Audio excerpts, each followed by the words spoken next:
ሰላም ጤና ይስጥልኝ ውድና የተከበራችሁ ቤተሰቦቼ ሁላችሁንም ሰላም ብያለሁ። በያላችሁበት ሰላማችሁ ይብዛ እያልኩኝ ዛሬ እንግዲህ ጽናት ክፍል 79ን ሁላችሁም እንዳያችሁ ተስፋ አደርጋለሁ። በጽናት ክፍል 79 ላይ ምን አያችሁ? የእውነት በጣም ነው የሚያሳዝነው። ድራማውን ለማርዘም ብላችሁ እንዲህ አይነት ስህተት ትሰራላችሁ ብዬ በጭራሽ አልገመትኩም። ደራሲዋ ግን ምንድነው ወይስ ደራሲው ምንድነው ነገሩ? እንደዚህ አይነት ማንዛዛት ማለት ነው። በጣም ነው የሚያስጠላው የዛሬው የጽናት ክፍል 79 ማለት ነው። ሁላችሁም እንዳያችሁ ተስፋ አደርጋለሁኝ እና ኪራ ዛሬ እንግዲህ ካልሆነ ሰው ጋር አድሯል ማለት ነው። አዲስ የመጣችው ልጅ እንግዲህ ዛሬ ከኪራ ጋር አድራለች። ኪራም ደግሞ ከሷ ጋር አድሯል ማለት ነው።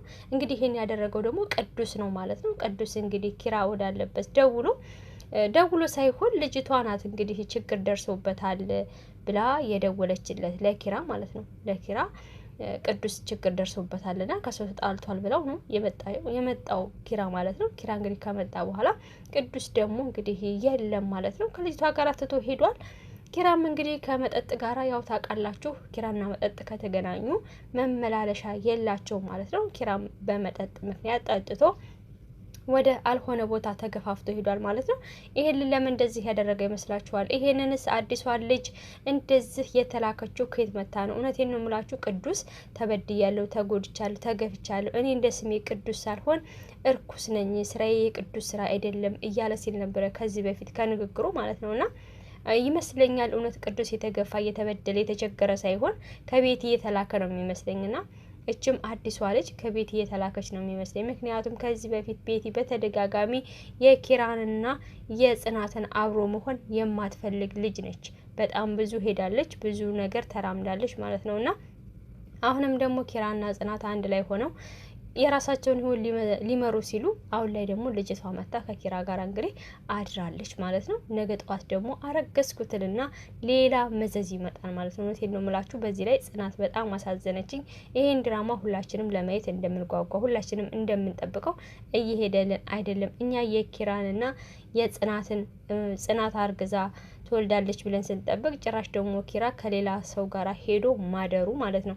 በነገራችን ላይ እኔ ይመስለኛል አንዳንድ ሰዎች አበርሾ የሚባል አለና አበርሾ ሲጠጡ የሚያደርጉትን አያውቁም። ምን እንደሚያደርጉ፣ የት እንደሚያድሩ፣ የት እንደሚውሉ አይታወቅም ይባላልና ያ ይመስለኛል ዛሬ ኪራ ላይ ያየሁት። ከዚህ በፊትም ታስታውሱ ከሆነ ጽናትን እንግዲህ የደፈራት ኪራ ጠጥቶ መጥቶ ነው ማለት ነው። በመጠጥ ምክንያት ጠጥቶ መጥቶ ጽናትን ደፍሯታል።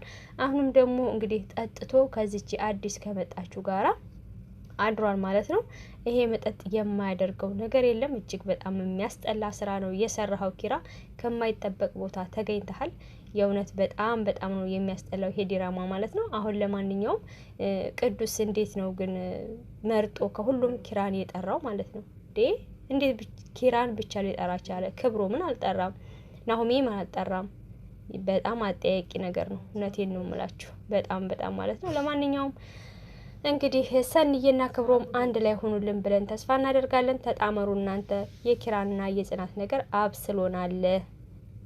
እንግዲህ ይቺ አዲስ የተባለችው ልጅ የመጣችው እንግዲህ በድጋሚ ደግሞ ኪራን ተከትላ ቤት ውስጥ ሄዳ ለ3 ቀን አብሬ መሰንበት አለብኝ ብላ ኪራን በጣም እያወዛገበችውና ግራ እያገባችው ነው። እሱም ደግሞ እየተርበተበተ ነው። ለመናገርም ድፍረቱን አላገኝም። ለጽናት የት እንዳደረም ምንም የሚያስረዳት ነገር የለም።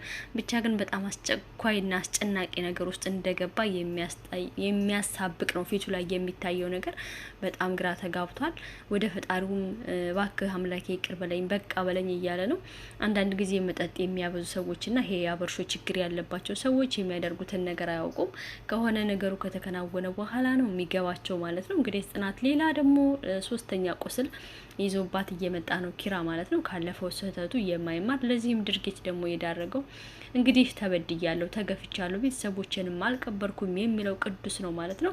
ቅዱስን እንግዲህ በአጋጣሚ ነው ኪራ በእናቱ ህልፈተ ሞት ምክንያት ጎዳና ላይ ሄዶ ራሱን ለማጥፋት በሚፈልግበት ሰዓት ኪራ ያገኘው ማለት ነው ቅዱስን። እንግዲህ ያ ቅዱስ አሁን ላይ ደግሞ ለኪራ ሌላ ወጥመድ አዘጋጅቶለት ይሄ ወጥመድ በቤቲ የተዘጋጀ የሚመስል ነገር አለው። ብቻ ግን ፈጣሪ ነው የሚያውቀው። ለማንኛውም አብረን የምናይ ይሆናል። እኛ ግን ይሄ ጽናት ዲራማ እውነቴን ነው የምላችሁ ምንም የሚያስተምር ነገር አላገኘንበትም። በፊት ላይ በጣም ጥሩ ነበረ። የጽናት የህይወት ታሪክ የእያንዳንዳችን የህይወት ታሪክ ነው ብለን ተቀብለነው ነበር። አሁን ላይ ደግሞ እጅግ በጣም የሚደብር አስባችሁታል። ከቅዱስ ጋር የነበረች ልጅ ተመልሳ ደግሞ ከኪራ ጋራ ስትሆን ምን ያህል ምን እንደሚያስተምር ራሱ ምንም ሊገባኝ አልቻለም። ለማንኛውም አብረን የምናይ ይሆናል።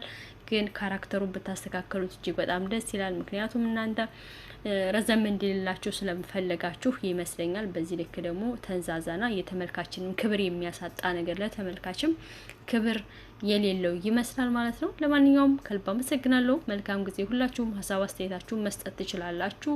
መልካም ቀን። ባይ ባይ።